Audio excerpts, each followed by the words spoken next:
It's funny how we took these quirky characters of the PS2 and PS3 titles for granted. It seems we never had to go too long before we went on another adventure with Jack and Dexter. Also, like Cooper now, we don't see these relies very often. It at all, which has raised the expectations of what the Ratchet and Clank series can do in these new console generations. Likely for fans, Ratchet and Clank Rift Apart is a product of love for these characters, and the genre is often overlooked. You must seriously think I'm an idiot look as real am sure that is Dr. Nefarious. This has the Emperor written all over each Ratchet and Clank Rift Apart begins as a new hero celebrates these accomplishments. It's been a while since they saved the world, giving Clank enough time to create a new dimensions as this gift to Ratchet the possibility of Ratchet being reunited with his race based on the lonely long backs. Still, Dr. Nefarious has often plans as he crushes the party of causes of dimensional rift that bring chaos to the entire where in another dimensions. We meet Ratchet, a female longbacks who shares a few hero-like qualities with Ratchet. However, Nefarious is an emperor in here dimension and Ratchet is a part of the resistance aim to bring him down. Ratchet and Clank end up here become separated and must fight to be rebuild the dimensioner and restore peace. This requires them to work separately, but the idea is to divide and conquer each task to make things right.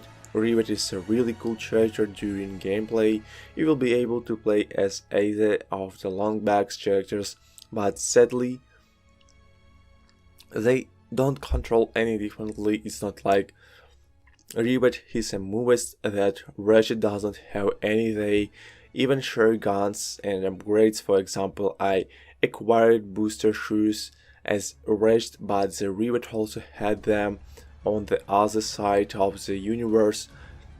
This is not a major problem because the gameplay is a hell of a lot of fun, but I would have liked the move that to be a little more when you push must travel from world to world collecting items and meeting new characters who will direct them to even more areas. The level design here is insomniac at the best because you will be hard pressed to ever feel like something you are doing is repetitive or overused. This sense of openness about each level and some even having an open world like designed to explore each world. Wizard has its gimmicks, but there's just so much to do that every time you step out into a planetary world of possibilities floats over you. This design is important because it keeps you on your toes.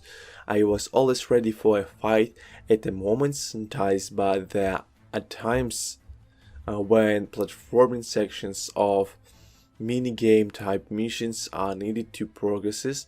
I never felt overwhelmed with the tasks as navigating the environments came naturally. This might be due to my own experience with the genre, but I always ended up where I needed to go without much help from the map. That does provide helpful markers if you get lost. During explorations, the rifts may appear that allow players to pull themselves. So to get around the battlefield or reach a new area quickly, Ratchet and Clank Rift Apart keeps it a bit straightforward with its arsenal design.